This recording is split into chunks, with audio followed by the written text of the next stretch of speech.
Sejam todos bem-vindos aí à nossa live comemorativa de 83 anos de Assis.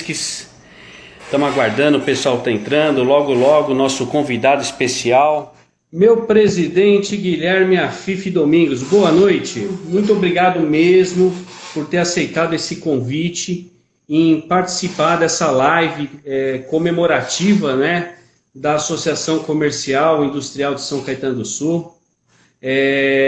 O senhor que é referência, né, quando o assunto é pequena e média empresa no Brasil, estava conversando com nossa diretoria e pensando no nome de quem nós poderíamos trazer para essa live, para esse dia tão especial que pudesse representar tão bem a pequena e média empresa. E por unanimidade o seu nome foi aclamado, né? Foi aclamado.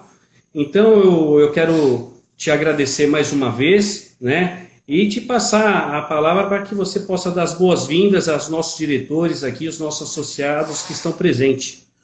Ô, Leone, olha, é um grande prazer e eu me senti muito honrado com esse convite da nossa querida Associação Comercial de São Caetano do Sul, que tem uma longa história, 83 anos de existência, uma existência profícua, uma presença marcante. Eu convivi muito de perto com vários dos presidentes em todas as nossas conquistas em favor da pequena empresa, na defesa do contribuinte. Aí eu lembro do tempo do nosso Fiuza, dos irmãos Cavazzani, enfim, todos aqueles que trabalharam muito de perto conosco, nas nossas conquistas. E hoje eu posso dizer a você, a minha história é a Associação Comercial. A minha história é com vocês. E nós fizemos conquistas juntos. Inclusive, eu fui para a Assembleia Nacional Constituinte, por um partido praticamente inexistente na época, o PL, que nascia ali, né? E a nossa força de mobilização para nos colocar na Assembleia Nacional Constituinte veio exatamente de milhões de micro e pequenas empresas, tanto do sistema das associações como dos lojistas, e foi assim que chegamos lá com a terceira maior votação do Brasil. Portanto, foi uma conquista de todos nós, não tinha partido estruturado. O partido se estruturou depois, em cima disso, o PL, mas foi a partir de uma ação voluntária de todos os membros de associações comerciais em todo o estado de São Paulo. E hoje nós podemos falar de conquistas importantes, porque foi nessa Assembleia Nacional Constituinte que nós fizemos inserir no texto da Constituição a obrigatoriedade do tratamento diferenciado, pois já na minha primeira gestão na associação, a partir de 1982, foi a nossa conquista do Estatuto da Microempresa em 1984, que foi o primeiro diploma legal que nos deu condições de poder ter um tratamento diferenciado. Mas ele tinha um alcance restrito, e o próprio ministro Beltrão, que nos ajudou a fazer o Estatuto, falou: nós precisamos, na Constituição, um artigo especial para garantir um tratamento diferenciado à micro e pequena empresa. E foi assim que nós entramos nessa luta, conquistamos o artigo 179 da Constituição, que nos garante hoje o tratamento diferenciado, que ninguém pode mexer, tanto é que o pessoal está louco para dizer que o simples é uma renúncia fiscal e que dentro das renúncias fiscais tem que ser revisto essa renúncia. E eu falo, renúncia coisíssima nenhuma. O que está no simples é a garantia constitucional de um regime diferenciado. Essa foi a nossa grande conquista, que é o que nos segura até hoje, desses ataques especulativos dizendo que o simples não é eficaz, que o simples não é importante. O simples é onde hoje permite a sobrevivência das empresas. Porque quem sai do simples cai no complicado. E quem cai no complicado morre. Tá? Então a gente tem absoluta certeza a respeito disso. Depois nós temos outra conquista nossa, que foi o MEI, a criação do MEI. Ela nasceu no nosso meio. Eu levei ao presidente Lula, na época eu era presidente novamente da associação, isso já em 2004, eu levei a ideia do empreendedor urbano pessoa física, e que depois, na regulamentação, nós transformamos em MEI. E hoje já são cerca de 12 milhões de MEIs, de microempreendedores individuais, que é o que está segurando o autoemprego, que é essa multidão de invisíveis que hoje foram descobertos, né? Que é exatamente esse povo que estava na informalidade e que tem no MEI a sua oportunidade de se tornar um cidadão com acesso a crédito, acesso a direito. Tudo isso foi conquista nossa, né? Dentro das entidades. Portanto, eu me sinto muito feliz e à vontade de, nesse meio, continuarmos a discutir os assuntos, que ainda temos muito o que fazer. E hoje eu estou numa posição e num posto bem perto do ministro Paulo Guedes, exatamente para ajudar como conselheiro, principalmente mostrando o papel da micro e da pequena empresa na economia brasileira. Eles estão convencidos, mas você sabe como é governo, né? A turma só olha as coisas grandes, as grandes estruturas, e às vezes pisam no pequeno. Eu estou lá para não deixar pisar. A gente acaba se sentindo, presidente Afif, representado aí com a sua pessoa, a gente sabe do seu olhar focado realmente para o pequeno e médio empresa. Agora, eu me pergunto, como seria hoje se não fosse essa desburocratização que o senhor começou lá atrás e esse processo de simplificação da arrecadação dos impostos, que é o Simples Nacional? Como seria se o Brasil fosse, de 30 anos atrás, não fosse esse movimento? O senhor consegue enxergar como estaria isso hoje? Grande parte não existiria, não sobreviveria, ou sobreviveria na informalidade total ou parcial, né? Então, dentro dessa linha, o Simples deu, sim, a oportunidade das pessoas se formalizarem. Mas ainda assim, hoje, é problemático porque a pessoa tem medo de crescer, né? Nós, inclusive, conseguimos criar uma escada que permitia uma ascensão maior. Mas a turma acha que o limite é muito alto, que não pode. As receitas estaduais, que são ávidas para cobrar imposto, e agora, no governo do Estado, aí, a turma está afiada de novo. Aumentaram um monte de impostos, mas no Simples não pode mexer. E quando mexe, a gente cai de cacete em cima, porque é uma arma de defesa constitucional que nós temos. O senhor falou do MEI, né? Eu estou aqui com o Celso Amâncio e eu acompanhei desde o início essa questão da implementação do MEI, porque eu atuava junto com ele na Secretaria de Desenvolvimento Econômico, e o senhor precisa ver a felicidade daquela salgadeira, daquela boleira, daquele pequeno empreendedor que passava a ter uma identidade, né? Ela ter um CNPJ e passar a se formalizar. Então, esses 12 milhões aí que o senhor falou de invisíveis hoje a gente já sabe onde eles estão, né? É um grande avanço. Sim. Inclusive, Celso, um grande abraço a você. Celso Amâncio, que foi o braço direito do crédito do seu Samuel Klein, né? Que homenageamos no ano de 2004, né, o Celso? Nós prestamos uma homenagem ao Samuel Klein, e eu li o livro dele, da história dele, e a história dele se confunde com os primórdios da industrialização de São Caetano do Sul. Ele com uma carroça para vender móvel de porta em porta. Nesse núcleo que nascia com a industrialização de São Paulo e a vinda de muitos imigrantes nordestinos, por isso o nome da Casa Bahia, em homenagem a esses imigrantes, todos radicados aí em São Caetano do Sul. O senhor teve uma trajetória, uma jornada, vamos chamar assim, dentro do mundo empreendedor, fantástico do ponto de vista da política, né? O senhor foi vice-governador, secretário de Estado, ministro, e é evidente que cada etapa que o senhor passou teve momentos diferentes, desafios diferentes. Mas teve uma dessa passagem que foi mais desafiadora que as outras, presidente? Não, eu acho que todas foram, porque você sabe isso, nós temos que deixar bem claro para os nossos companheiros. Você tem que ter perseverança e resiliência. Você tem que ter uma meta e perseguir, porque as coisas não acontecem de uma hora para outra. Não acontece. Você tem conquistas que nós temos hoje que demoraram 20 anos, até 30 anos para você conseguir. Então você tem que ficar permanentemente insistindo. E, no meu caso em particular, eu sou identificado como uma bandeira. E essa bandeira me permite dialogar com quem quer que seja a esquerda, seja a direita.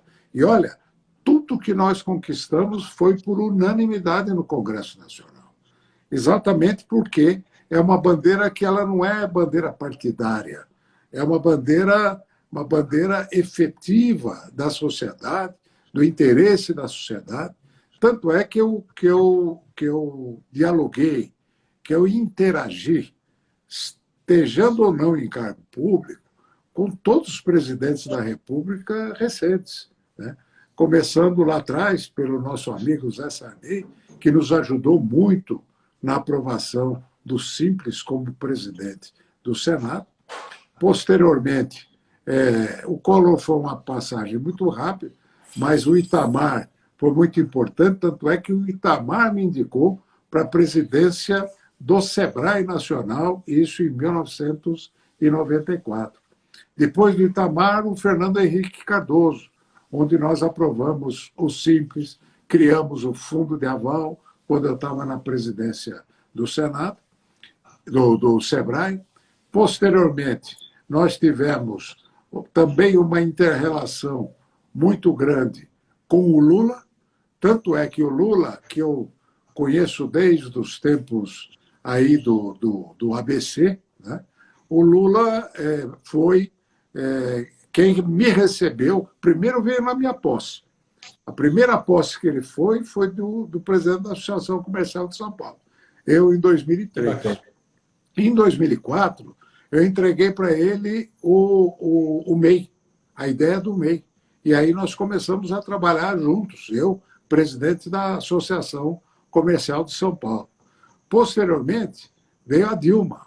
A Dilma até me convidou para ser ministro da micro e pequena empresa e nós tivemos enormes avanços em toda a legislação.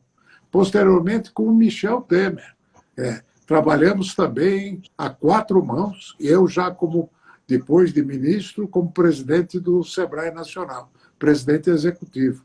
E agora com o Itamar, através do Paulo Guedes. Portanto, essa trajetória ela está toda em cima deste tema. E a gente acaba sendo respeitado por aquilo que a gente representa.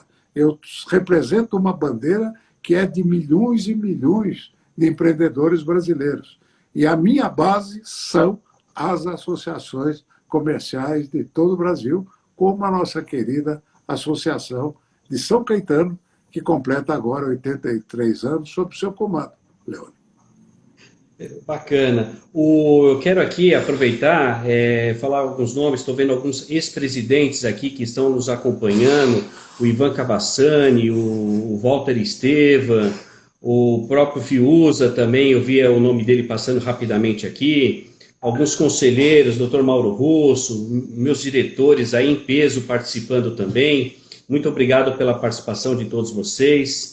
O senhor falando ainda desse tema, presidente, eu lembro que quando o senhor assumiu o ministério no governo da Dilma, houve um questionamento, mas o senhor assumiu o negócio ligado ao PT, e o senhor respondeu com uma frase que me marcou muito na época. Eu tenho uma causa, eu tenho uma bandeira, minha bandeira é a pequena e média empresa.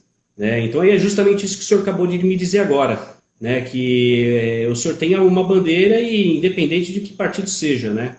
E realmente isso me marcou bastante. Agora, essas empresas aí, de uma maneira geral, presidente, tem uma dificuldade muito grande na questão da sobrevivência. O SEBRAE ajudou muito na questão da preparação, da capacitação, mas a gente tem um grande gargalo ainda, antes de falar de alguns temas atuais do governo federal, que é a questão do crédito. Né? O acesso ao crédito sempre foi uma dificuldade para as empresas do Brasil.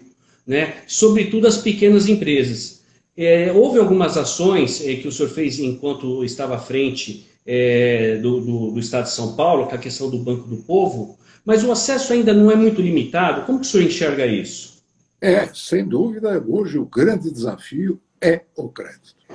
Tanto é que foi nessa gestão, e foi uma criação nossa também, a empresa Simples de Crédito, que ainda não embalou, que é o cidadão, na sua cidade, poder emprestar o seu próprio dinheiro, né? Hoje nós já temos, para que vocês saibam, 800 empresas simples de crédito criadas no Brasil. Inclusive, eu estava lendo, foi criada uma agora para atender favela, né? Dentro das favelas, uma empresa simples de crédito para poder atender o crédito, esse microcrédito, crédito de R$ 5.000, de R$ 4.000, que é o que o sujeito precisa para poder virar o seu pequeno negócio. Então, essa é uma das novidades. A segunda novidade é agora as sociedades de crédito direto. Inclusive, a Associação Comercial, junto com a Federação, acaba de criar a SCD, a Sociedade de Crédito Direto, chamada Associação Comercial Crédito, AC Crédito, que eu chamo de Acredito. Muito bem. Essa é uma instituição que recém-criada, o presidente é o Milton Luiz, que foi o presidente da Desenvolve São Paulo, é o CEO desta companhia, criada pela Associação Comercial de São Paulo, para operar junto com a federação e juntamente com as nossas associações. Eu tenho feito conversas paralelas e muita gente não sabe disso. E esse instrumento está na mão de vocês, para começar a atender a demanda de crédito aí no município a um juro compatível, tá? Tem também as fintechs. As fintechs são as sociedades de crédito com tecnologia que são diferentes do crédito que é dado pelo banco, porque o crédito dado pelo banco tem que exigir garantias reais e muitas vezes a pequena empresa não tem garantia real. Por isso que eu criei há 25 anos atrás o FAMP, o Fundo de Aval de Micro e Pequena Empresa, que começa a operar com força agora. Tanto é que a Secrédito vai operar junto com o FAMP do Sebrae. Estamos até estudando uma associação com o Sebrae em São Paulo para atender o nosso universo. E a palavra de ordem agora é o microcrédito, porque sem o microcrédito, essa multidão que hoje está se formalizando como MEI, porque está desempregado, ele não vai conseguir o capital inicial para ele iniciar suas atividades. Portanto, o momento agora é do crédito. O FAMP, que é o Fundo de Aval, e nós tivemos o PRONAMP, criado agora na crise, cujos recursos se esgotaram porque era garantia direta do Tesouro Nacional. Esse programa vai voltar. Então, nós vamos ter um conjunto de ações de crédito para poder ajudar esse pequeno empreendedor a enfrentar este processo da pandemia, porque eu estou muito preocupado. Eu acho que a nossa economia, antes do segundo semestre, não vai reagir, até porque os sinais da pandemia ainda estão muito fortemente presentes. E enquanto não tivermos a vacina em grande escala colocada, nós vamos continuar com medo. E o medo faz com que não se consome. E não se consumindo, não gera emprego. O senhor falando de pandemia, né, agora, mais atualmente, alguns setores da economia, inclusive do qual eu tenho minhas empresas também faço parte, que é o setor de eventos, sofreu muito com essa questão, não só no setor de eventos, mas de hotelaria, de turismo, né, alguns setores foram bem prejudicados porque pararam de trabalhar 100% praticamente, né?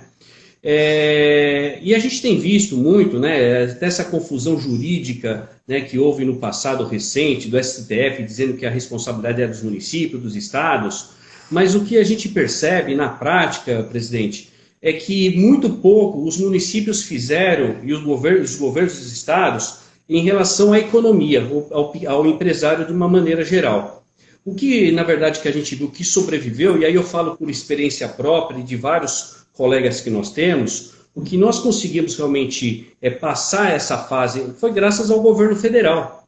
As medidas provisórias, a suspensão de contrato, né, pagamento parcial, e isso que o senhor falou também, a questão do crédito também, né? O senhor vê que existe condição de ser feito mais? Existe dinheiro para fazer mais pelo empresário ou chegou no limite? Olha, nós estamos agora discutindo no Congresso esta PEC emergencial para arrumar recursos para o auxílio emergencial. Esse auxílio emergencial, ele é necessário. É necessário para quem está na linha de pobreza e ele acaba por ajudar, inclusive, o próprio comércio local. Embora os valores são pequenos. Como tinha um valor de R$ 600, ele foi preponderante para manter o comércio com o nariz fora da linha d'água, né? Mas agora caiu. Nós estamos com janeiro muito fraco, fevereiro muito fraco, como consequência do corte do benefício. Ele deve retornar em março, mas com R$ 250, acredito, não vai ser o suficiente para virar a economia. Então, nós temos que botar todas as nossas fichas na vacinação em massa, porque é a vacinação em massa que vai permitir o retorno da atividade econômica. Senão, as autoridades estaduais e municipais, elas ficam assustadas, porque com o crescimento da pandemia, eles têm medo de não atenderem dentro dos seus postos de saúde as quantidades necessárias. E aí coloca a autoridade no papel de escolher quem vai viver ou quem vai morrer. Só que é uma situação difícil, eu considero muito difícil.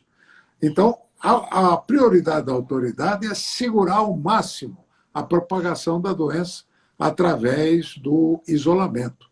Mas o isolamento tem limite, porque se nós não cuidarmos, nós não vamos só cuidar de falecidos, mas vamos ter que cuidar muito de falidos, né? E muita gente já faliu no meio do caminho. Então, este equilíbrio que vai se dar agora nesse primeiro semestre, e que nós temos que olhar, e vai ter que voltar um conjunto de linhas de crédito, sim. Talvez não nas mesmas condições do que este que foi feito, mas com um fundo de aval da União, para poder dar crédito ao micro e ao pequeno empresário, para ele poder sobreviver a esse período e mais tarde retornar a pagar. O Pronamp, os primeiros vencimentos não é franquia, meu Deus, de carência, vão se dar agora no mês de março. E eu acho que vai ter que prorrogar este período de carência, porque a turma não vai ter condições de pagar em março, não, porque se esperava que em 8 meses a economia reagiria, e ela não reagiu. Então tem que manter mais oxigênio para as empresas. O que tem se falado também nessa questão do acesso ao crédito, de uma maneira geral, a questão do cadastro positivo. Como que está isso daí, presidente?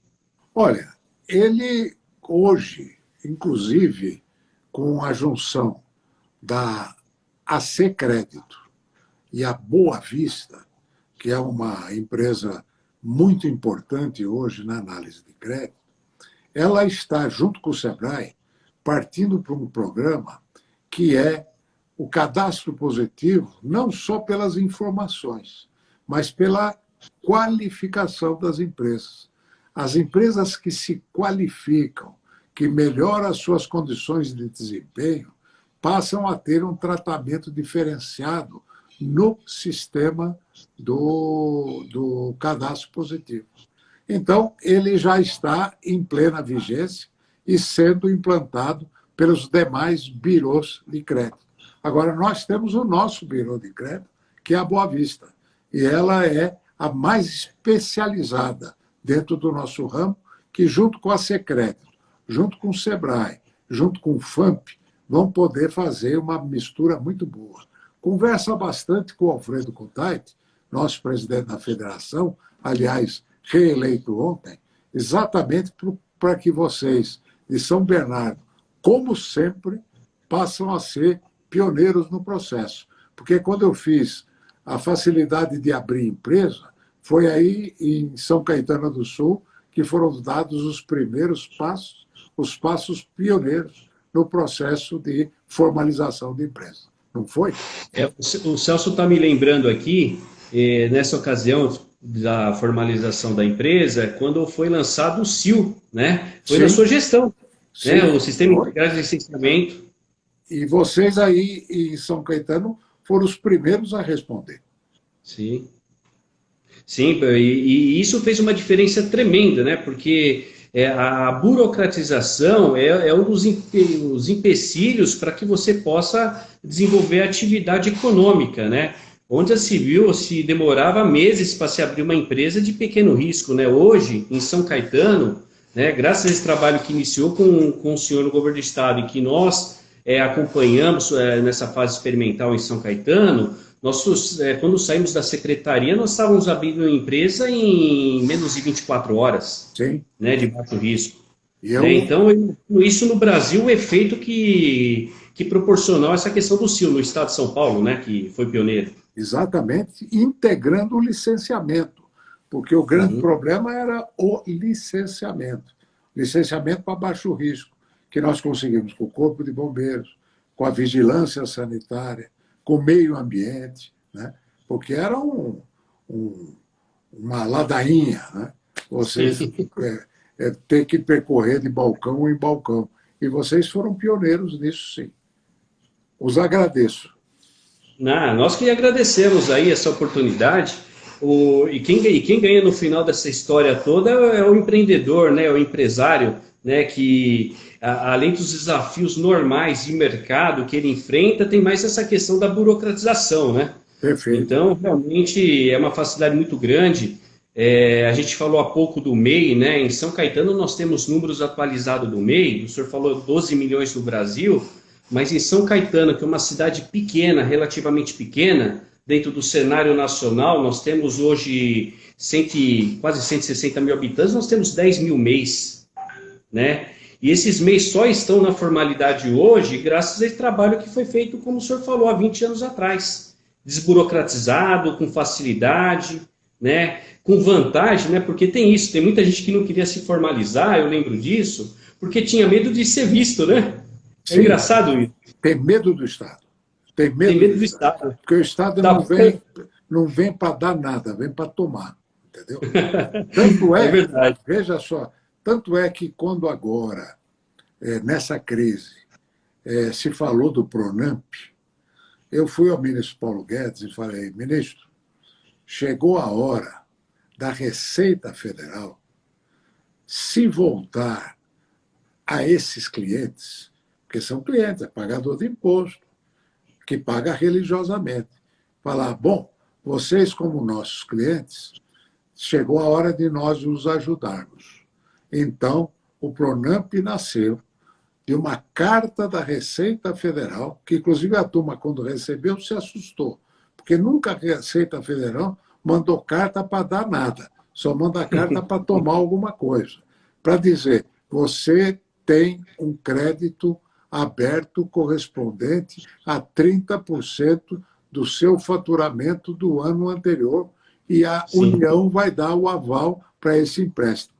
Foi assim que nasceu o Pronamp, com essa ideia de começar a olhar o contribuinte como um cliente do Estado, com reciprocidade. Se você paga seus impostos em dia, você tem que ter um monte de direitos ou um monte de milhagens, né? Como a gente faz aí no comércio, para manter o freguês.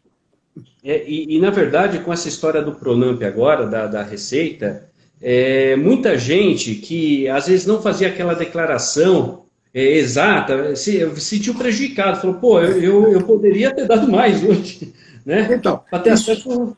é uma forma de você não coagir as pessoas, mas sim incentivar as pessoas para saber que é possível você, pagando imposto, ter reciprocidades importantes para você continuar tocando o seu negócio.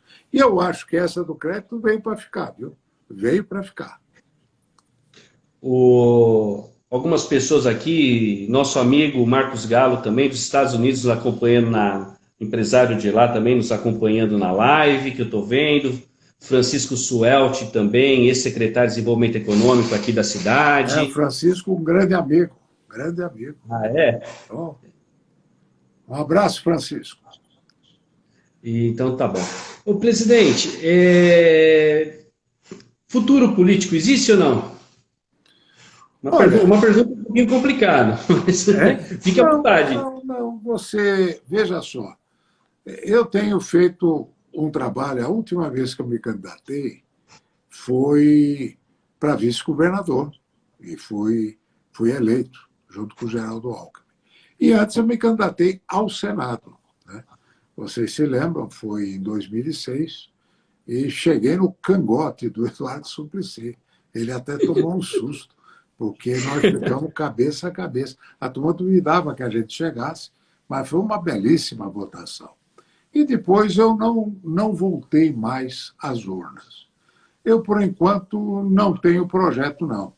Agora, vamos ver o desenrolar dos fatos daqui para frente, até porque eles estão muito complexos, né? Está tendo um radicalismo muito forte e a gente não se sente muito à vontade nisso. O ambiente eleitoral não tem sido um ambiente convidativo para a gente levar projetos adiante. Então, por enquanto, eu estou aqui procurando continuar a ajudar. Agora, eu não escrevi biografia, porque ainda estou escrevendo o meu currículo. Ah, que bacana.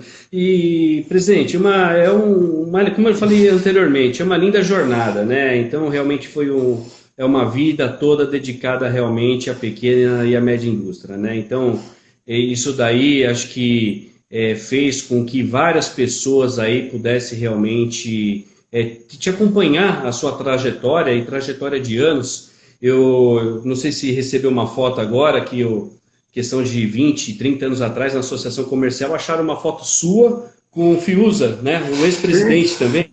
Acho que você recebeu essa foto também aí. recebi, sim. Todos nós É. com cabelo muito preto. Ah, é. Bom, vocês ainda tinham cabelo, né? Nem cabelo eu tenho hoje mais, né? Bom, Mas é um tempo que passou que nós podemos mudar até a imagem, porque o tempo passa, mas por dentro continuamos o mesmo, com o mesmo entusiasmo, todos nós estamos aí, e enquanto tiver saúde,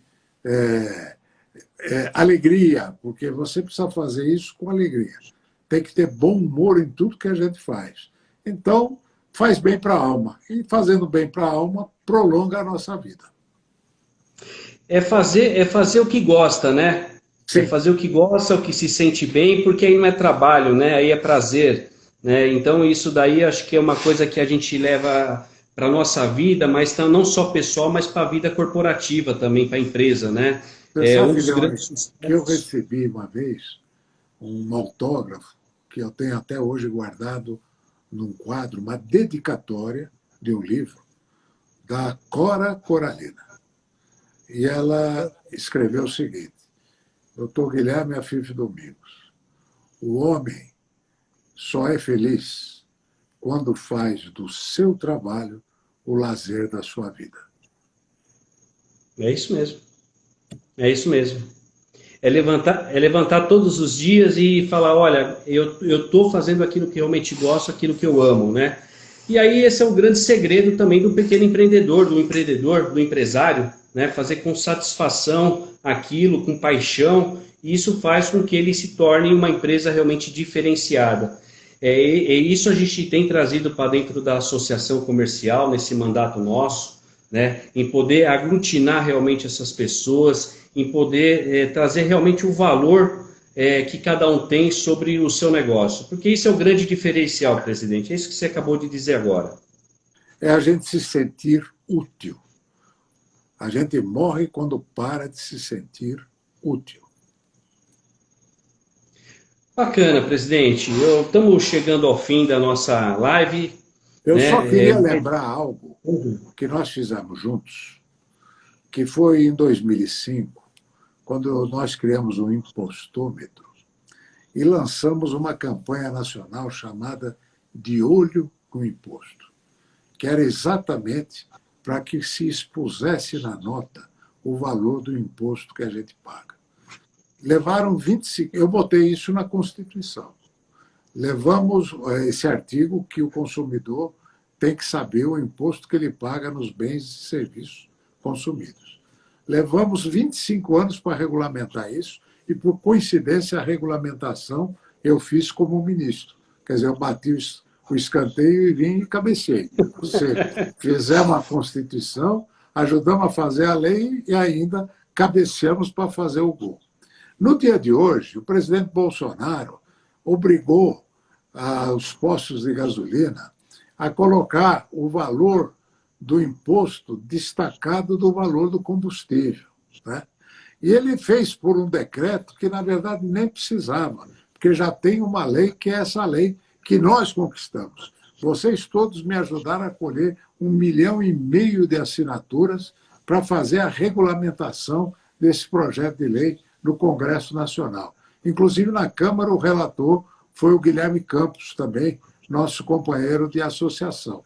Portanto, só lembrar mais um pedaço das lutas que fizemos juntos. Falando de impostos, antes da gente finalizar, presidente, nós temos uma das maiores cargas tributárias do mundo. Existe agora essa questão da reforma tributária, condição de rever isso? Como Olha, que... eu quero só chamar a atenção que reforma tributária com rombo no orçamento, quem está querendo fazer muito é para cobrar mais imposto. Portanto, nós temos que ficar atentos, porque a nossa carga tributária não é só a mais alta do mundo, uma das mais altas, mas com certeza é a mais complexa. Se nós agora conseguirmos simplificar o processo da carga tributária e o sistema tributário ser igual ao simples, onde nós unificamos a cobrança, o imposto continua sendo da União, continua sendo do Estado, continua sendo do município. Mas eu, numa nota fiscal só, eu posso aglutinar todos eles e a própria União faz a distribuição imediata, como faz com o Simples. Por que nós não fazemos isso? Então, ao invés de partir para uma reforma toda com briga de repartição de recursos, vamos dar o primeiro passo. Vamos fazer a simplificação do processo tributário para depois, mais à frente, fazer a reforma tributária em si. Por enquanto, agora, a palavra de ordem seria a simplificação do processo, ou seja, fazer o complicado ficar igual ao simples. Tá. O dinheiro tem que retornar, né? Eu acho que a grande preocupação do pessoal não só do pagamento, mas é de receber isso de volta, né? E o sentimento e a sensação que o brasileiro tem, de uma maneira geral, é que esse imposto não volta, né? Num serviço de qualidade, numa eficiência do Estado. Olha, na verdade, a grande massa do Brasil, principalmente os mais humildes, ele acha que o rei é bom, porque o rei dá educação de graça, dá saúde de graça, dá auxílio emergencial de graça. Como esse rei é bom, né? Só que ele não sabe que o rei está dando, mas está tirando, né? Não tem nada de graça, não tem nada de graça. E aí o brasileiro tem um complexo de súdito. O rei é bom, vamos agradecer o rei. Quando, na verdade, ele tinha que ter o direito do cidadão, que é a consciência do taxpayer. Pago, logo exijo. Por isso que nós fizemos o de olho no imposto. Mas não se promove isso. Tá, hoje, em todas as notas fiscais, está o imposto que você paga estampado lá embaixo, valor aproximado. Mas você viu que nunca foi feita uma campanha para chamar a atenção do cidadão no dia a dia, para ele olhar o montante do imposto que ele está pagando, para ele ser exigente. Ou seja, se ele paga, ele tem o direito de exigir. Esses instrumentos nós já demos para o cidadão. Agora é uma questão de se mobilizar para que o cidadão tenha consciência de pagar e cobrar por aquilo e não achar que está recebendo de graça. Presidente Afife, uma honra poder falar contigo, né? Gostaria realmente, assim que se normatizar toda essa questão da pandemia, que a gente pudesse se encontrar, fica o meu convite aqui para que o senhor venha a São Caetano do Sul, né, ao ABC Paulista, né, que é um grande polo aí de indústrias do Brasil, né? Nós já fomos o terceiro maior polo consumidor do país, né? É a região do ABC. Então fica o convite para que o senhor venha participar presencialmente conosco, como já teve outras vezes também, né?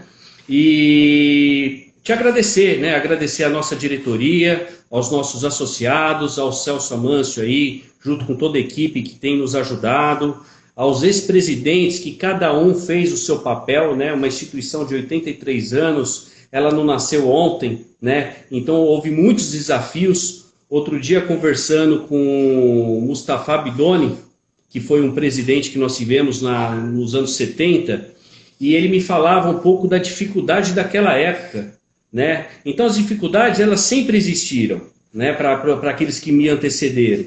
Então, o meu muito obrigado aos ex-presidentes, aqueles que estão em memória, aqueles que já partiram, já nos deixaram, né, que contribuíram para que a entidade fosse o que ela é hoje, representativa, né? Então, meu muito obrigado. Afife, contigo, as considerações finais aí, meu amigo.